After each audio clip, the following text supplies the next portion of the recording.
नमस्कार फ्रेंड्स। आज से हम लोग एक नई सीरीज स्टार्ट कर रहे हैं दैट रिलेट टू अकाउंटिंग। और कोशिश ये रहेगी कि कुछ आसान शब्दों में इन वेरी सिंपल वर्ड्स हम आपको कई चीज़ें बताएं और कई चीज़ें वैल्यू एडिशन कराएं। तो आज की इस प्रेजेंटेशन में will see how to study balance sheet. Balance sheet को आपको क्या स्टडी करनी चाहिए, कैसे देखना चाहिए। बैलेंस शीट अगर आप देखें राइट हैंड में पिक्चर है तो जनरली दो कॉलम होते हैं, एक एसेट्स होता है, एक लाइबिलिटीज होता है। एक छोटा सा फॉर्मेट दिखा के हमने दिखाने की कोशिश की है कि जनरली बैलेंस शीट कैसे बनता है। बहुत तरीके हैं बनाने के, जो नॉन कॉर्पोरेट होते हैं टी फॉर्म में जाते हैं, लेकिन आजकल मोस्टली वर्टिकल हो गया है। डिपेंड करता है कि आपकी लीगल स्ट्रक्चर कैसी है कंपनी, उसके ऊपर डिपेंड करता है कि आपकी बैलेंस शीट का स्ट्रक्चर विजिबिलिटी कैसी रहेगी। बट छोटी छोटी इंपॉर्टेंट चीज़ें हैं जो आपको ध्यान देना चाहिए। किसी भी बैलेंस शीट में आपको ये देखना चाहिए कुछ अकाउंट रिसेबल है क्या, और है तो कितना है। अकाउंट रिसेबल होता है कि आपको किससे पैसे लेने हैं। आपने एक्चुअली किसी को सेल किया हुआ है, कोई जो ट्रांजेक्शन कर रहे हैं, सर्विसेज प्रोवाइड कर रहे हैं या गुड्स सेल कर रहे हैं, तो आपको उससे पैसे लेने हैं। क्या पैसे लेने हैं तो कितने लेने हैं, आप ये जरूर ध्यान दीजिएगा। बिकॉज इसका आप वो भी कंपेयर करके देखिए कि भैया इस सेल का परसेंटेज कितना है। अगर सेल का ये बहुत ज़्यादा परसेंटेज है तो ये रिस्की है, मतलब कि हम ऐसा काम कर रहे हैं, बिजनेस ऐसा कर रहे हैं जहाँ पे पैसा बहुत ही ज़्यादा अटका रहता है, ब्लॉकेज रहती है। तो या सेल का परसेंटेज कम है तो अच्छी बात है, आपकी फ्लो अच्छी है, आपका काम अच्छा चल रहा है, पैसे उससे आ जा रहे हैं। सेकंड, आपको देखना चाहिए कि भाई बैलेंस शीट में कुछ एसेट्स है क्या कंपनी की। अगर एसेट्स है तो किस फॉर्म में है, क्या है, टेंजिबल है, इंटेंजिबल है, या हमने कुछ इन्वेस्टमेंट टाइप का कर रखा है, या कभी कैपिटल WIP है। आफ्टरऑल है क्या। ये जो एसेट्स होती है बैलेंस शीट की, ये एक्चुअली कंपनी की स्ट्रेंथ को दिखाती है कि कंपनी में एक्चुअली स्ट्रेंथ कितनी है, कंपनी में कुछ है क्या करने को, कुछ किया जा सकता है क्या, या कंपनी में कभी कुछ सिचुएशन देखिए हमेशा एक जैसी नहीं रहती, अप्स एंड डाउन आते रहते हैं। अगर थोड़ी डाउन है तो कंपनी में क्या ऐसी क्या एसेट्स पड़ी हुई है जिसका उसको यूज किया जा सके, या बैलेंस शीट को ज़्यादा स्ट्रेंथ प्रोवाइड करता है। थर्ड जो आपको इम्पॉर्टेंट चीज़ देखना चाहिए, ये देखना चाहिए कि कंपनी में डेप्ट कितनी है। डेप्ट को यू मे से इट लोन, तो लोन को जरूर देखना चाहिए। लोन को भी दो तरीके से देखना चाहिए। पहला कि भाई कोई रिलेटेड पार्टी वाली लोन कितनी है, अपनी फैमिली फ्रेंड रिलेटिव से कितना लिया हुआ।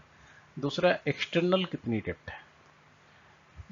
इन दोनों के अलावा आपको ये भी देखना चाहिए कि भाई अगर एक्सटर्नल भी है तो कौन सा वाला लोन है, हमने लोन कैसा ले रखा है, वर्किंग कैपिटल के लिए लोन ले रखा है, बिजनेस चलाने के लिए लोन ले रखा है, या हमने क्या ले रखा है लोन, हमने कोई फिक्स एसेट्स क्रिएट किया उसके अगेंस्ट में लोन ले रखा है, कार के लिए लोन ले रखा है, या किसी और चीज़ के लिए लोन ले रखा है। तो लोन से भी आपको कंपनी की इफिशिएंसी, कंपनी की जो बेटर कैश यूटिलाइजेशन कैपेसिटी, या कंपनी किस मोड में चल रही है, उसका आपको उससे पता चल जाएगा। थर्ड, इसके बाद आपको जो देखना चाहिए, आपको ये जरूर देखना चाहिए कंपनी के पास कैश इक्विवेलेंट कितनी है। कंपनी के पास बेसिकली दिस मीन टू से कि आपके पास लिक्विडिटी कितनी है। लिक्विडिटी क्या इनफ है, क्या इतनी लिक्विडिटी है इनकी कंपनी को हम रन कर सकें, और ज़रूरत पड़ने पे एज एंड व्हेन, जब भी ज़रूरत पड़ने पे कैश की अवेलेबिलिटी हो जाए। ऐसा तो नहीं कंपनी पूरी की पूरी लोन पे डिपेंडेंस है, लोन अगर आ गई तभी हम कर सकते हैं कुछ काम, लोन नहीं है तो कुछ काम नहीं कर सकते हैं, कहीं ऐसी सिचुएशन तो नहीं है। तो आपको ये जरूर देखना चाहिए कि मेरी कैश और कैश इक्विवेलेंट कितनी है। नेक्स्ट, आपको ये जरूर ध्यान देना चाहिए कि कंपनी अगर गुड्स में डील कर रही है तो क्या इन्वेंट्री है, क्या इन्वेंट्री है तो कितनी है।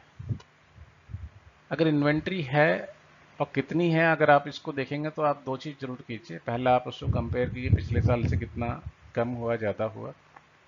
दूसरा, आप ये चीज़ देखिए कि भाई inventory as far as compare to sales कितनी है। अगर 1 करोड़ की सेल है, इन्वेंट्री मेरी 5 लाख की पड़ी है, 2 लाख की पड़ी है, 3 लाख की पड़ी है, तो समझ में आता है। लेकिन अगर 1 करोड़ की सेल है, इन्वेंट्री 25 लाख की पड़ी है, 50 लाख की पड़ी है, तो कंसर्न इज देयर। आपको उससे समझना चाहिए कि भाई आखिर सेल के प्रोपोर्शनेट में इसने इन्वेंट्री क्यों ज़्यादा है। क्या ऐसा तो नहीं है कि हमने कोई स्लो मूविंग आइटम रख रखे हैं? ऐसा तो नहीं है कुछ आइटम ऐसे हैं जो कि हमारे सेल आउट ही नहीं होते, हमने उसको बस स्टोर कर रखा है, इकट्ठा कर रखा है? तो ये बहुत बड़ी कंसर्न होती है। आपको एक चीज़ समझना पड़ेगा, इन्वेंट्री में आपका कैश पड़ा रहता है। जितना इन्वेंट्री फास्ट मूविंग रहेगा, इन्वेंट्री जितनी फटाफट निकलेगी आपके कंपनी से, आपको रेवेन्यू उतना जनरेट होगा, आपकी सेल उतनी बढ़ेगी। तो आपको इन्वेंट्री का वही मिनिमम बैलेंस रखना है जितनी की रिक्वायरमेंट है। अदरवाइज फिनिश इन्वेंट्री रखना मतलब कि आपकी पूरी की पूरी कैश ब्लॉकेज होना वहाँ पे, जो कि आप फर्दर बिजनेस में यूटिलाइज कर सकते हैं। नेक्स्ट, आपको ये भी ध्यान देना चाहिए कि भाई लाइबिलिटी साइड में हमारी कंपनी की बिगेस्ट लाइबिलिटीज़ क्या है। लाइबिलिटी कुछ ऐसी रिलेटेड तो नहीं है जो कि कंपनी की जो सर्वाइवल है उसको ख़त्म कर दे। कुछ लाइबिलिटीज़ ऐसी होती है जो कि आपके आपके सर्वाइवल के क्वेश्चन मार्क कर देती है। कहीं कुछ ऐसे स्टेटरी लाइबिलिटीज़ तो ऐसी नहीं है, कुछ टैक्स डिमांड की लाइबिलिटीज़ ऐसी तो खड़ी नहीं है जिसको आपको देना है। कहीं कुछ ऐसा तो नहीं है जो कि डेटर है, सॉरी क्रेडिटर है, आपको पेमेंटें देनी है, बहुत ज़्यादा पेमेंटें देनी है जो कि आप दे नहीं पा रहे हो। तो आपको उसकी लाइबिलिटीज़ को भी देखना चाहिए ध्यान से। कुछ लोन्स के वैसे तो नहीं खड़े हैं, जो लोन्स काफ़ी सारा खड़ा है, जो एज एज कम्पेयर टू जो आपकी सेल हो रही है उसकी परसेंटेज बहुत ही ज़्यादा है। आपकी कंपनी उतनी रेवेन्यू जनरेट ही नहीं कर पा रही है, या उतना आपका कैश इक्विवेलेंट है ही नहीं कि आप आगे उसकी ईएमआई चुका सको या लोन चुका सको। तो आपको इस बात का ख्याल रखना है। नेक्स्ट, कई बार क्या होता है कि बैलेंस शीट में जब आप खरीदते हैं किसी से या कुछ और भी तरीके से, आप कई बार गुडविल क्रिएट कर लेते हैं। बुक्स में गुडविल भी क्रिएटेड होती है। तो कई सारी ब्रांडेड कंपनियां होती, चीज़ें होती, गुडविल की अपनी वैल्यूएशन होती है चीज़, और उस पर अपनी चीज़ें होती है। तो गुडविल का आपको एक चीज़ बड़ा ध्यान देना है कि गुडविल एक्चुअल एसेट्स नहीं होता है। Let it be very clear, goodwill ऐसी चीज़ नहीं है जिसको आप टच कर सको, फील कर सको। गुडविल इज ऑल अबाउट, अगर इन सिंपल वर्ड्स ले लें तो गुडविल आपको प्रीमियम देता है। प्रीमियम इस बात की देता है कि आपकी रेपुटेशन बड़ी अच्छी है। तो goodwill is nothing but a price for reputation, और रेपुटेशन में डिक्रीज और इंक्रीज ये कभी कांस्टेंट रहते रहे ऐसे जरूरी नहीं है। तो depend on your servicing, depend your feedback, depend your customer feedback, है ना, मार्केट फीडबैक, आपकी आपकी कंपनी की गुडविल इंक्रीज डिक्रीज चीज़ें हो सकती हैं। तो आपको ये देखना है कि गुडविल की वैल्यू कहीं बहुत ज़्यादा तो नहीं है। अगर है तो क्या depend on the market valuation, market feedback क्या रिजनेबल है अपनी, है ना। तो आपको इस बात का जरूर ध्यान रखना है। इसके बाद देखना है कि भाई हमारी जो रिटेन अर्निंग है, रिटेन अर्निंग मतलब रिजर्व एंड सरप्लस में, मतलब ओवर द पीरियड जो हमने लास्ट कुछ टर्म्स में जो बिजनेस किया होगा, काम किया होगा, तो वो हमारी पॉजिटिव हो रही है या नेगेटिव हो रही है। मतलब वो पॉजिटिव है, बढ़ रही है, नेगेटिव हो रही है। अगर नेगेटिव हो रही है मतलब कि ऐसा हो रहा है कि हमारी जो जनरेशन हो रही है, ऑपरेटिंग साइकिल है, या हम जो काम कर रहे हैं वो इनफ कैश जनरेट नहीं कर रहा। हम क्या कर रहे हैं कि हम जो पुराना हमने कमाया हुआ है या पुराने पैसे हैं हम उसको यूटिलाइज कर रहे हैं, उसी से हम सारा काम चला रहे हैं। अगर ये पॉजिटिव है रिटेन अर्निंग और ये ग्रो कर रही है, दैट मीन हमारी कंपनी की ग्रोथ हो रही है, और आपको अकॉर्डिंगली एनालाइज करना चाहिए। इसके बाद आपको ये भी ध्यान देने की बात है कि कहीं ऐसा तो नहीं है हम कुछ कंपनी में डिफर्ड रेवेन्यू वाला कॉन्सेप्ट कुछ लेके चल रहे हैं। डिफर्ड रेवेन्यू वाला कॉन्सेप्ट ऐसा कि भाई कई बार होता है कि हम ऐसे बड़े प्रोजेक्ट कर रहे हैं कि भाई काम होने में बहुत टाइम लगेगा, हम वी स्टिल वर्किंग ऑन, हम सारा खर्चा किए जा रहे हैं, बुकिंग हम करेंगे, रेवेन्यू को हम पोस्टपोन किए जा रहे हैं, ठीक है अभी नहीं बुकिंग करेंगे, अभी नहीं करेंगे। तो आपको एक चीज़ ध्यान देना पड़ेगा, बहुत सारे अकाउंटिंग स्टैंडर्ड हैं, चीज़ें हैं, depend on the nature of industry, depend on the work, आपको रेवेन्यू के उस हिसाब से बुकिंग करनी पड़ेगी।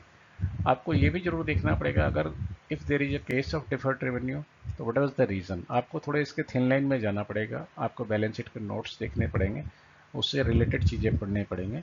देन आपको एक अंडरस्टैंड होगा कि एक्चुअली अगर कोई डिफर्ड रेवेन्यू कॉन्सेप्ट है, अगर डिफर्ड रेवेन्यू का अमाउंट है, तो डिफर्ड रेवेन्यू का अमाउंट क्यों है, पहला क्यों है और कितना है। आपको रीज़न समझने पड़ेंगे, आपको उससे मैच करना पड़ेगा, depend on the nature of the company. क्या और डिफर्ड रेवेन्यू जस्टिफिएबल था, जस्टिफाइड था, क्या हमने किया क्या उसको, तो आपको इस चीज़ का ध्यान रखना पड़ेगा। आई होप लगता है कि अगर आप मिनिमम इन क्वेश्चंस को देखेंगे, समझने की कोशिश करेंगे, तो आपको एक बैलेंस शीट काफ़ी हद तक समझ में आएगी और आपको अच्छा लगेगा। होप आपको वीडियो बड़ा अच्छा लगा होगा। हम नेक्स्ट वीडियो में फिर आपसे मिलेंगे नए टॉपिक के साथ। Thank you so much. Thanks a lot.